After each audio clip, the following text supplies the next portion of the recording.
Welcome back to channel. നമ്മൾ ബീറ്റിൽ juice സിനിമ കാണാൻ വേണ്ടി ഇറങ്ങിയാണ്. ടിം ബർട്ടൻ്റെ മൈക്കിൾ കീറ്റൻ്റെ ബീറ്റിൽ ജ്യൂസ് പാർട്ട് 2. ആക്ച്വലി ഇതൊരു ഐമാക്സ് മൂവിയാണ്. 1.85:1 റേഷ്യോ മൂവിയാണ്.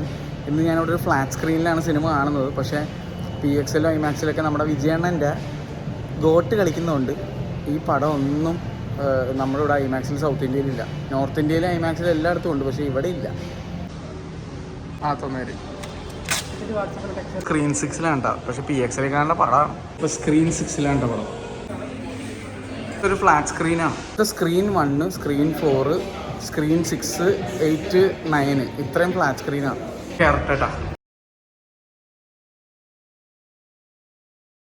J8 ആണ് എൻ്റെ ticket. J8 centre of theatre ആണ് കേട്ടോ. 4K 5.1 DCP ആയിരുന്നു. ഫോറമോണിൽ ലേസർ പ്രൊജക്ഷൻ ആയതുകൊണ്ട് അടിപൊളിയായിരുന്നു. നല്ല കളേഴ്സും ആയിരുന്നു. ഇന്ന് കോട്ടക്കിട്ട് എൻ്റെ PVR കാർഡ് വെച്ച് എനിക്ക് 80 റുപ്പീസ് പിസയ്ക്ക് ഡിസ്കൗണ്ട് കിട്ടി. അതുകൊണ്ട് 250 രൂപയ്ക്ക് ഈ പിസ അടിപൊളിയായിരുന്നു. ബീറ്റിൽ ജ്യൂസ് അഥവാ Beetlejuice 2 from the visionary director the legendary Tim Burton.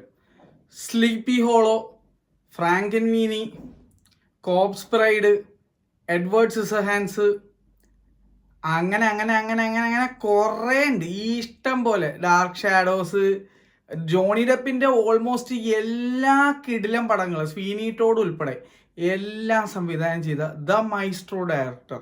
Batman 1 Michael കീറ്റൻ്റെ, ബാറ്റ്മാൻ റിട്ടേൺസ് ഇതൊക്കെ സംവിധാനം ചെയ്ത മഹാനായ director Tim Burton, the visionary director. പുള്ളിയുടെ സിനിമയാണിത്. പുള്ളി തന്നെയാണ് ബീറ്റിൽ ജ്യൂസ് 1 ഡയറക്റ്റ് ചെയ്തത്. ടിപ്പിക്കൽ ടിം ബർട്ടൺ സാധനം. അന്യായിട്ട് പണി വെച്ചിരിക്കണം. അന്യായിട്ട് ഒരു രക്ഷയില്ലാത്ത പടം. പക്ഷേ it is not everybody's cup of tea. കാരണം ടിം ബർട്ടൻ്റെ ആ ഒരു ക്വർക്കിനെസ്, ആ ഒരു ഗോറല്ല, ഭയങ്കര അരോചകമായ കുറച്ച് വിഷ്വൽസ് ഒക്കെ ഉണ്ടാവും. ഒരു അത്ര ഈസി ആയിട്ട് നമുക്ക് കണ്ടിരിക്കാൻ പറ്റുന്നതല്ല. ഭയങ്കര സ്ലീസി, ഭയങ്കര ഈ എന്താ പറയുക, അതെനിക്ക് എങ്ങനെ പറയണമെന്നറിയില്ല. അതായത് ഈ പടം കാണുമ്പോൾ നമുക്ക് അങ്ങനെയൊക്കെ തോന്നും. അങ്ങനെയുള്ള കുറേ സാധനങ്ങളുണ്ട്, അങ്ങനെ കുറേ സംഭവങ്ങളുണ്ട്. പക്ഷേ വൾഗറായിട്ടല്ല അതൊന്നും കാണിക്കുന്നത്. അതൊരു ഹ്യൂമർ രീതിയിൽ, ബ്ലാക്ക് ഹ്യൂമർ ഒരു പരിപാടിയാണ് പുള്ളി പൊതുവെ എല്ലാ സിനിമയിലും ചെയ്യുന്നത്. ആൾക്കാർ ഡീക്യാപിറ്റേറ്റ് ചെയ്യുന്ന സീനൊക്കെ ഉണ്ടാവും, പക്ഷേ അത് കാണിക്കുമ്പോൾ വളരെ കോമിക്കലായിട്ടാണ് കാണിക്കുന്നത്. വയലൻ്റ് ആയിട്ടല്ല കാണിക്കുന്നത്. ഇപ്പോൾ ഒരാളെ വെട്ടി പീസ് ആക്കണൊക്കെ കാണിക്കുമെങ്കിലും അത് കാണിക്കുന്നത് വളരെ കോമിക്കലായിട്ടായിരിക്കും. അതാണ് പുള്ളിയുടെ ഒരു പ്രത്യേകത. സ്വീനി ടോഡിൽ മാത്രമാണ് കുറച്ച് വയലൻ്റ് ആയിട്ട് വിഷ്വൽസ് കാണിച്ചതുള്ളൂ പുള്ളിയുടെ സിനിമകളിൽ. അതല്ലാതെ എല്ലാത്തിലും ഭയങ്കര കോമിക്കലായിട്ടായിരിക്കും. ബീറ്റിൽ ജ്യൂസ് 1 കണ്ട് ഇഷ്ടപ്പെട്ടവൻ മാത്രം ഈ സിനിമയ്ക്ക് പോയാൽ മതി. കാരണം ഇത് ഒരു സാധാരണ ഒരു ഓഡിയൻസിന് പിടിക്കുന്ന ടൈപ്പ് ഓഫ് മൂവിയേ അല്ല. ഞാൻ ബീറ്റിൽ ജ്യൂസ് 1 ഫാനാണ്. എനിക്ക് അൺഫോർച്ചുനേറ്റ്ലി ആ സിനിമ തിയേറ്ററിൽ കാണാൻ പറ്റിയില്ല. 2 കാരണങ്ങൾ കൊണ്ട്. ഒന്ന്, ഈ സിനിമ ഇറങ്ങിയത് ഞാൻ ജനിക്കുന്നതിന് 1 വർഷം മുന്നെയാണ്, 1988. രണ്ടാമത്, ഈ സിനിമ കേരളത്തിൽ റിലീസ് ഉണ്ടായിട്ടേ ഇല്ല. അപ്പോൾ ഞാനിത് കാണുന്നത് എങ്ങനെയാണെന്ന് പറഞ്ഞാൽ, പണ്ട് നമ്മുടെ കലൂര് പള്ളി കഴിഞ്ഞ് കുറച്ചും കൂടി ഫ്രണ്ടിലേക്ക് പോകുമ്പോൾ ലെഫ്റ്റ് സൈഡിൽ വീഡിയോ ഷൈൻ എന്ന് പറഞ്ഞൊരു കാസറ്റ് കട ഉണ്ടായിരുന്നു. ആ കാസറ്റ് കടയിൽ 5 രൂപ തൊട്ട് പിന്നീട് ഏകദേശം ഒരു 15-20 രൂപ വരെ റെൻറ്റ് നമുക്ക് VCR കിട്ടുമായിരുന്നു. മറ്റേ VHS ടേപ്പ്. ആ സാധനം VCR എന്ന് പറയുമ്പോൾ വീട്ടിലുള്ള സാധനം ഉണ്ടാകും, സോറി, ആ VHS ടേപ്പ് നമ്മുടെ കാസറ്റ്, വീഡിയോ കാസറ്റ് കിട്ടുമായിരുന്നു. VHS എന്ന് കൂടെ പറയും. അപ്പോൾ ആ സാധനം കൊണ്ടുവന്ന് ഇട്ടാണ് ഞാൻ ഈ സിനിമ കണ്ടിരിക്കുന്നത്. അന്ധകാലത്ത് പേടിക്കാനുള്ള വകയുണ്ടായിരുന്നു. കാരണം നമ്മൾ അത്രയ്ക്ക് ഹൊറർ മൂവീസിലേക്ക് എക്സ്പോസ്ഡ് ഒന്നും അല്ല. ഗാരി ഓൾമാൻ്റെ ഡ്രാക്കുളയൊക്കെ അങ്ങനെ VCRൽ കണ്ടാൽ എനിക്ക് ഓർമ്മയുണ്ട്, VHSൽ കണ്ടാൽ എനിക്ക് ഓർമ്മയുണ്ട്. പണ്ട് എല്ലാവരും VCR എന്നാണ് പറഞ്ഞുകൊണ്ടിരുന്നത്. സാധാരണ എൻ്റെ വയൽ അത് തന്നെ വരുന്നത്. ഇപ്പം 90s കിഡ്സിനൊക്കെ അറിയാൻ പറ്റും. ആ ടൈമിൽ ബ്രാം സ്റ്റോക്കേഴ്സ് ഡ്രാക്കുള, കിയാനു റീവ്സും ഗാരി ഓൾമാനൊക്കെ അഭിനയിച്ച ഒരു ഡ്രാക്കുള ഉണ്ട്. അതിൻ്റെ പോസ്റ്റർ കണ്ട് ഞാൻ പേടിക്കുമായിരുന്നു. ഈ വീഡിയോ ഷോയിൽ കയറി ചെല്ലുമ്പോൾ എല്ലാ കാസറ്റും കുറേ പോസ്റ്ററൊക്കെ ഇരിപ്പുണ്ടാവും. ആ പോസ്റ്ററിലേക്ക് നോക്കാൻ എനിക്ക് പേടിയായിരുന്നു. അങ്ങനത്തെ ഒരാളായിരുന്നു ഞാനിപ്പോൾ ഫുൾ ടൈം ഹൊറർ മൂവിയൊക്കെ കാണുന്നത്. എന്തായാലും എനിക്കൊരു ഭയങ്കര നൊസ്റ്റാൾജിക് ആയിട്ടുള്ള ഒരു സിനിമയാണ് തീർച്ചയായിട്ടും പാർട്ട് 1. 2 അതുപോലെ തന്നെ എനിക്ക് ഒരുപാട് നൊസ്റ്റാൾജി സമ്മാനിച്ചു 2. ഞാൻ ഒന്നുകൂടി അത് ഉറപ്പ് വരുത്താനായിട്ട് ഒന്നും മിസ്സാവരുതെന്ന് വെച്ചിട്ട് ഞാൻ ഇന്നലെ രാത്രി ഇരുന്ന് ബീറ്റിൽ ജ്യൂസ് 1 ഒന്നുകൂടി ഇരുന്ന് കണ്ട് ഒന്ന് റീവാച്ച് ചെയ്ത് എല്ലാം പല തലയിൽ സ്റ്റോർ ചെയ്തിട്ടാണ് ഞാൻ 2 കാണാൻ വേണ്ടി പോയത്. ഒന്നും മിസ്സാവരുതെന്ന് വെച്ചാൽ അതുകൊണ്ട് തന്നെ എനിക്ക് ഭയങ്കര നല്ല അനുഭവമായിരുന്നു. ഓരോ സീൻ ബൈ സീൻ ഓരോ കാര്യങ്ങളൊക്കെ എനിക്ക് കണക്ട് ചെയ്യാൻ പറ്റി. ഈ ഡയറക്ടർ ഏകദേശം 32 25 വർഷങ്ങൾക്കോ എത്ര 1988 ഇപ്പം 2024 32 ഇയേഴ്സ് 35 ഇയേഴ്സ് എന്തോ സംതിങ്. ഞാൻ മാത്ത് ആലോചിക്കുന്നില്ല. You do the math and tell me. 30 something ഇയേഴ്സിന് ശേഷം ഇത് റീക്രിയേറ്റ് ചെയ്ത് വെച്ചിരിക്കുന്നത് കാണണം. എവിടെയാണോ ബീറ്റിൽ ജ്യൂസ് നിന്നത് അവിടെ നിന്ന് കുറച്ച് കാലഘട്ടം ഇങ്ങോട്ടേക്ക് ചാടിയതിന് ശേഷമാണ് 2 തുടങ്ങുന്നത്. പക്ഷേ കണ്ടിന്യൂഷൻ ആണ്. 1 കണ്ടില്ലെങ്കിൽ ഒരു ഹിന്ദി മനസ്സിലാവില്ല 2 കാണാൻ പോയി കഴിഞ്ഞാൽ. അതുകൊണ്ട് 1 കണ്ടിരിക്കണം മസ്റ്റായിട്ട്. ആമസോൺ പ്രൈമിലും ഉണ്ട്, അല്ലാതെയും ഒക്കെ ഉണ്ട്. എന്തായാലും നിങ്ങൾ കണ്ടു നോക്കുക. അടിപൊളി അനുഭവം.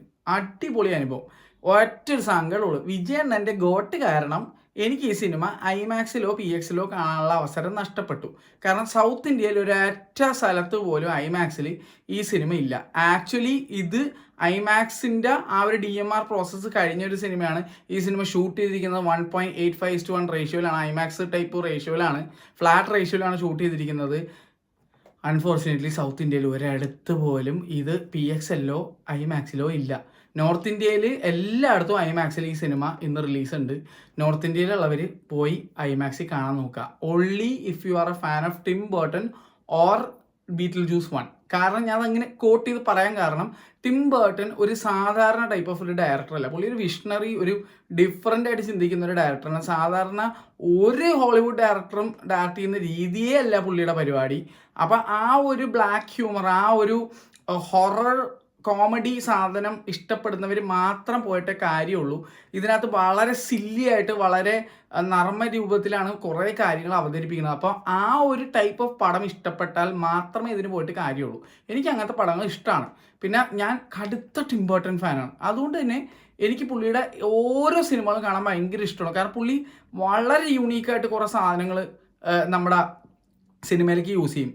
പുള്ളി സ്റ്റോപ്പ് മോഷൻ ഒരുപാട് യൂസ് ചെയ്യും, ക്ലേമേഷൻ ടൈപ്പ് സാധനങ്ങൾ യൂസ് ചെയ്യും. അങ്ങനെ ഈ സിനിമയുടെ തന്നെ അങ്ങനെ കുറേ കാര്യങ്ങളുണ്ട്. ഒന്നും ഞാൻ പറയുന്നില്ല. 1 പുള്ളി ചെയ്തു വെച്ചേക്കുന്ന കുറേ കാര്യങ്ങൾ ഇതിനകത്തും ചെയ്തിട്ടുണ്ട്. ഇത്രയും കാലഘട്ടത്തിന് ശേഷം ഈ ഒരു കാലഘട്ടത്തിലൊന്നും നിങ്ങൾക്ക് അങ്ങനെ വിഷ്വലേ കാണാൻ കിട്ടത്തില്ല. Even Charlie and the chocolate factory പുള്ളി എടുത്തതാണ്. അങ്ങനെ പുള്ളിയുടെ ഫേവറേറ്റ് പടം ഏതാണെന്ന് വെച്ച് കഴിഞ്ഞാൽ ഞാൻ പറയും സ്ലീപ്പി ഹോളോ. എനിക്ക് അമ്മാതിരി ഇഷ്ടമുള്ള സിനിമയാണ്. ഞാൻ ആ സിനിമ കണ്ടതിന് കയ്യും കണക്കില്ല. അത്ര ഇഷ്ടപ്പെട്ടുള്ളൊരു സിനിമയാണ് സ്ലീപ്പി ഹോളോ. സ്വീനിറ്റോട് ഇഷ്ടമാണ്, ചാർലി ആൻഡ് ചോക്ലേറ്റ് ഫാക്ടറി എല്ലാം ഇഷ്ടമാണ്. ഒരുപാട് ആലിസൺ മോഡലുള്ള പുള്ളി കണ്ടമാനം പടം എടുത്ത് വെച്ചിട്ടുണ്ട്. കൂടുതൽ സിനിമകളും ജോണി ഡെപ്പിൻ്റെ കൂടെയാണ്. ഡെപ്പ് ഇപ്പോൾ സിനിമ അഭിനയിക്കാത്തതുകൊണ്ട് എനിക്കും ഒരുപാട് സിനിമാ ലോകത്തുള്ള ഡെപ്പിന് ഇഷ്ടപ്പെടുന്ന ആരാധകർക്കും ടിം ബർട്ടനും വലിയ തീരാ നഷ്ടമാണ് ഇതിൻ്റെ അഭാവം എന്ന് പറഞ്ഞു കഴിഞ്ഞാൽ. ആ ഒരൊറ്റ ഡിവോഴ്സ് കേസ് കാരണം പുള്ളി അഭിനയം നിർത്തിയ അവസ്ഥയാണ്. പണ്ടാരം നമുക്ക് പ്രാന്ത് പിടിക്കുന്നുണ്ട് ശരിക്കും പറഞ്ഞാൽ. ഇതിനകം ആ ഡിവോഴ്സ് കേസ് ഇല്ലായിരുന്നെങ്കിൽ, ആംബർ ഹേർഡ് ആയിട്ടുള്ള ഡിവോഴ്സ് കേസ് ഇല്ലായിരുന്നുണ്ടെങ്കിൽ, അല്ലെങ്കിൽ ആ ലീഗൽ പ്രൊസീഡിംഗ് ഒന്നും ഇല്ലായിരുന്നെങ്കിൽ ഒരു 10 പടം ഇപ്പോൾ ഡെപ്പ് അഭിനയിച്ച് കഴിഞ്ഞിട്ടുണ്ടാവും. അതിനകത്തൊരു 5 പടം ടിം ബർട്ടൻ്റെ കൂടെ ചെയ്തിട്ടുണ്ടാവും. കിഡിലെ പടങ്ങളും ആയിരിക്കും അതൊക്കെ. പക്ഷേ എന്ത് ചെയ്യാനാ, പുള്ളി അഭിനയിക്കുന്നില്ല. പുള്ളിക്ക് മടുത്ത് വെറുത്ത് പോയി തോന്നുന്നുണ്ട്. അതുകൊണ്ടാണ് ഇപ്പോൾ അഭിനയിക്കാത്തത്. പക്ഷേ I hope Johnny Depp comes back. One of my favourite actors ever to exist in cinema. എനിക്ക് ഏറ്റവും ഇഷ്ടമുള്ള 5 നടന്മാരുടെ പേര് പറയാൻ പറഞ്ഞാൽ അതിനകത്ത് തീർച്ചയായിട്ടും ലിയാനാർഡോ ഡികാപ്രിയോയും ജോണി ഡെപ്പും ഉണ്ടായിരിക്കും. കാരണം ഇവരെ പോലെ ക്രിസ്ത്യൻ ബെയിലും ഉണ്ടായിരിക്കും അതിനകത്ത്. കാരണം ഇവരെ പോലെ ഒരു റോളിന് വേണ്ടി രൂപമാറ്റം ചെയ്ത് വന്ന് ഇവർക്ക് ക്ലേ ആണ്. ക്ലേ എന്ത് റോൾ കൊടുത്താലും ചെയ്യും. വില്ലൻ, നായകൻ, കാമുകൻ, കിളവൻ എന്തും ചെയ്യും. ചെറുപ്പകാലം, എന്താണ് പൊക്കം കുറഞ്ഞ ആൾ, പൊക്കം കൂടിയ ആൾ, വിരൂപനായിട്ടുള്ള ആൾ, ഒരിക്കലും ചിന്തിക്കാൻ പറ്റാത്ത റോളൊക്കെ ചെയ്യുന്ന നടന്മാരാണത്. വലിയ തീരാ നഷ്ടമാണ് ടിം ബർട്ടനും എനിക്കുമൊക്കെ. കാരണം ജോണി ഡെപ്പ് ഉണ്ടായിരുന്നെങ്കിൽ തകർത്താനെ. പിന്നെ ഇതിനകത്ത് മൈക്കിൾ കീറ്റൻ സമ്മതിക്കണം.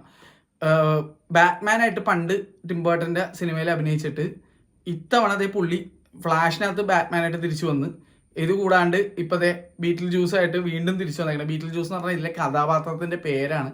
പിന്നെ എൻ്റെയൊക്കെ ഒരു ചെറുപ്പകാലം വലിയ ക്രഷായിരുന്ന ഒരു നടീനകത്തുണ്ട്, വിനിയോണ റൈഡർ. അയ്യോ, what's eating Gilbert Grape, Edward Scissorhands, എന്തോരം സിനിമകളാണെന്ന് പറയുമ്പോൾ എനിക്ക് പുള്ളിക്കാരിയുടെ ഭയങ്കര ഇഷ്ടം. അപ്പോൾ ബീറ്റിൽ ജ്യൂസ് 1 പുള്ളിക്കാരി ഒരു 15-16 ഇയർ ഓൾഡ് ടീനേജറായിട്ടായിരുന്നു. ഇതിനകത്ത് ഒരു അമ്മയായിട്ടാണ്. അതും ജന ഓർഗാന എന്നല്ലേ ഓർഗാനോ എനിക്ക് ആ നടിയുടെ പേര് കറക്റ്റായിട്ട് അറിയില്ല. അജന ഓർട്ടേഗ എന്നാണ്, ഓർട്ടേഗ, സോറി തെറ്റിപ്പോയി. നമ്മുടെ വെനസ്ഡേ ആയിട്ട് അഭിനയിക്കുന്ന പെങ്കൊച്ചി എക്സിലൊക്കെ ഉണ്ടായിരുന്ന, പിന്നെ സ്ക്രീമിലും ആ കുട്ടി അഭിനയിച്ചിട്ടുണ്ട്. രണ്ടുപേരും അടിപൊളിയാണ്, അടിപൊളി. പിന്നെ ഇതിനകത്ത് ഒരു അമ്മച്ചിയുണ്ട്, നമ്മുടെ കാറ്ററിൻ ഒഹാര എന്ന് പറഞ്ഞ നടി. എല്ലാവരും, പിന്നെ മോണിക്ക ബെലൂസി ഉണ്ട്, നമ്മുടെ നിങ്ങൾ മെലേന സിനിമ കണ്ടിട്ടുണ്ടെന്ന് വിചാരിക്കുന്നു. എല്ലാവരും കണ്ടിട്ടുണ്ട്, ആമ്പിള്ളേരൊക്കെ എന്തായാലും കണ്ടിട്ടുണ്ടാവും മെലേന അത്രയും സ്കൂൾ കോളേജ് കാലഘട്ടങ്ങളിൽ എല്ലാവരും രോമാഞ്ചമായിരുന്ന ഒരു സിനിമയാണ്.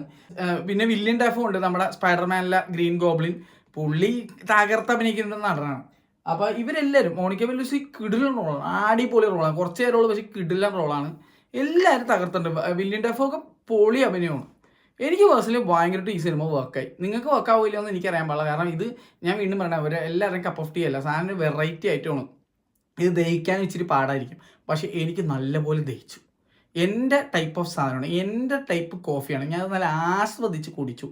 എൻ്റർടൈനിങ് എന്ന് പറഞ്ഞാൽ എൻ്റർടൈനിങ് ടു ദ പീക്കായിരുന്നു എനിക്ക്. പക്ഷേ അൺഫോർച്ചുനേറ്റ്ലി ഈ സിനിമ ആണ് മൊത്തത്തിൽ എനിക്ക് തോന്നുന്ന 6 പേരുണ്ടായിരുന്നുള്ളൂ, ഞാൻ ഉൾപ്പെടെ. ഈ സിനിമയ്ക്ക് ഒട്ടും ഹൈപ്പില്ല. ഈ സിനിമ ഒന്നാമത് മണ്ണ് ആരും കണ്ടിട്ടില്ല. മിക്കവരും ഇപ്പം സിനിമ കാണാൻ തിയേറ്ററിൽ വന്നവന്മാരൊന്നും ജനിക്കാത്ത കൊല്ലത്തിലേത് ഇറങ്ങിയ, ഞാൻ ഉൾപ്പെടെ കണ്ടിട്ടില്ല. ഇത്രയും പ്രായമുള്ള ഞാൻ പോലും തിയേറ്ററിൽ കാണാത്തൊരു സിനിമയാണത്. അപ്പോൾ ഈ സിനിമയെ പറ്റി എനിക്കൊന്ന് ഭൂരിഭാഗം പേർക്ക് അറിയത്തില്ല എന്ന് തോന്നുന്നുണ്ട്. ഇപ്പം എൻ്റെ ഫാദറിൻ്റെ പ്രായമുള്ളവരോ അല്ലെങ്കിൽ എൻ്റെ മൂത്ത ചേട്ടന്മാരുടെയൊക്കെ പ്രായമുള്ള ആൾക്കാർ മാത്രമേ ചിലപ്പോൾ ഈ സിനിമ കണ്ടിട്ടുണ്ടാവുള്ളൂ. അതുകൊണ്ട് തന്നെയാണെന്ന് തോന്നുന്നുണ്ട് ഇപ്പോഴത്തെ യങ് ജനറേഷനാണ്, ഒരു 25 വയസ്സ് അല്ലെങ്കിൽ 30 വയസ്സിന് താഴെയുള്ള ആൾക്കാരാണ് കൂടുതലും എന്താണ് തിയേറ്ററിലേക്കൊക്കെ സിനിമ കാണാൻ വരുന്നത്. അവരാരെയും ഇതിൻ്റെ ഫസ്റ്റ് പാർട്ട് കണ്ടിട്ടുണ്ടെന്ന് എനിക്ക് തോന്നുന്നില്ല. റിലീസും ഇന്ത്യയിൽ ഉണ്ടായിരുന്നില്ല. അതുകൊണ്ട് പിന്നെ എങ്ങനെ ഈ സിനിമക്ക് ഹൈപ്പ് ഉണ്ടാവാനോ? പിന്നെ വിജയുടെ പടം ഇറങ്ങിയ ദിവസം തന്നെ കൊണ്ട് ഇറക്കി വെക്കുകയും ചെയ്തു, ഒരു വിധത്തിൽ പറഞ്ഞാൽ. കാരണം ഇന്നലെയാണ് വിജയുടെ പടം ഇറങ്ങിയത് കോട്ട്, ഇന്നാണ് ബീറ്റിൽ ജ്യൂസ് ഇറങ്ങിയത്. പക്ഷേ എന്ത് കാര്യം, ഈ സിനിമ അടിപൊളി പടമാണ്, പക്ഷെ 1 കണ്ടിട്ടില്ല. അതുകൊണ്ട് തന്നെ 2 കാണാൻ ആരും ഉണ്ടായില്ല. ഞാൻ ഉൾപ്പെടെ 6 പേരെ ഫോറം മോളിൽ ഉണ്ടായിരുന്നുള്ളൂ. പിന്നെ ഒരു നന്ദിയുണ്ട് ഫോറം മോളിലുള്ള സ്റ്റാഫിനോട്. ഇന്ന് മര്യാദക്ക് ഫ്ലാറ്റ് സ്ക്രീനിൽ കൊണ്ടുപോയി ഫ്ലാറ്റ് മൂവി ഇട്ട്, എന്നത്തെയും പോലെ ഫ്ലാറ്റിൽ കൊണ്ടുപോയി സ്കോപ്പിൽ കൊണ്ടുപോയി ഫ്ലാറ്റുള്ള പരിപാടി ഇന്ന് ചെയ്തില്ല, കറക്റ്റായിട്ട് ഇട്ടിട്ടുണ്ടായിരുന്നു. തൃപ്തിയായി. പിന്നെ ഞാൻ ഒരു പിസ്സ മേടിച്ചിട്ടുണ്ടായിരുന്നു, പിസ്സ അടിപൊളിയായിരുന്നു, എൻജോയ് ചെയ്തു. ഇത് കഴിഞ്ഞിട്ട് ഞാൻ ഒരു സിനിമ കൂടെ കാണാൻ പോയിട്ടുണ്ടായിരുന്നു, വാഴേ, മാരി സെൽവരാജിൻ്റെ. അത് വേറൊരു വീഡിയോ ആയിട്ട് വരും, അപ്പോൾ അത് കണ്ടുപോക്കാം. എന്തായാലും നിങ്ങൾ ഈ സിനിമ കണ്ടവരാണെങ്കിൽ, അല്ലെങ്കിൽ ഫസ്റ്റ് പാർട്ട് കണ്ടവരാണെങ്കിൽ സെക്കൻഡ് പാർട്ട് കാണാൻ പോയിക്കോളൂ, അടിപൊളിയായിരിക്കും. കാണാത്തവരാണെങ്കിൽ കണ്ടിട്ട് പോയാൽ മതി. 1 ഇഷ്ടപ്പെട്ടിട്ടുണ്ടെങ്കിൽ നിങ്ങൾക്ക് 2 ഇഷ്ടപ്പെടാനുള്ള ചാൻസസ് ഉള്ളൂ. ഇത് എങ്ങനത്തെ ഒരു ടൈപ്പ് പടം എന്ന് പറഞ്ഞു കഴിഞ്ഞാൽ, ബ്രെയിൻ ഡെഡ് എന്ന് പറഞ്ഞൊരു സിനിമയുണ്ട്, നമ്മുടെ ലോർഡ് ഓഫ് ദ റിങ്സ് ഒക്കെ എടുത്തിട്ടുള്ള സംവിധായകൻ്റെ ഒരു സിനിമയുണ്ട്, ബ്രെയിൻ ഡെഡ്. അതിൻ്റെ ഒരു മെല്ലോ ഡൗൺ വെർഷൻ പോലെയാണ് ബീറ്റിൽ ജീസ് എന്ന് വേണമെങ്കിൽ പറയാം. ബ്രെയിൻ ഡെഡ് എന്ന് പറഞ്ഞാൽ ഭയങ്കര എന്താണ്, ഗോറെന്നല്ല, അതായത് അറക്കുന്ന രീതിയിലുള്ള വിഷ്വൽസ് ഉള്ള ഒരു സിനിമയാണ്. ഇതങ്ങനെയല്ല, പക്ഷെ എന്നാലും നിങ്ങൾക്ക് ചില സാധനങ്ങൾ വരുമ്പോൾ വക്കാനം മഞ്ഞ പോലെയൊക്കെ തോന്നും. അതുപോലത്തെ കുറച്ച് സാധനങ്ങളൊക്കെ ഉണ്ട് ഇതിനകത്ത്. അതൊക്കെ കാണാൻ ഇഷ്ടപ്പെടുന്ന അല്ലെങ്കിൽ ആ ഒരു വൈബ് എൻജോയ് ചെയ്യുന്ന ആൾക്കാരാണെങ്കിൽ കുഴപ്പമില്ല. എല്ലാത്തവർക്കും ഇച്ചിരി ബുദ്ധിമുട്ടായിരിക്കും ഈ സിനിമ കണ്ടിരിക്കാൻ, അത് ഞാൻ പറയുന്നു. എന്തായാലും ശരി, പടം കണ്ടവരാണെങ്കിൽ കമൻറ്റ് ചെയ്യുക, അല്ലാത്തവർ എന്തെങ്കിലുമൊക്കെ ചെയ്യുന്നേ ലൈക്ക് ചെയ്യ്, അല്ലെങ്കിൽ അടുത്ത വീഡിയോയിൽ വന്നിരുന്ന് കാണാം. ശരി, ടാറ്റ.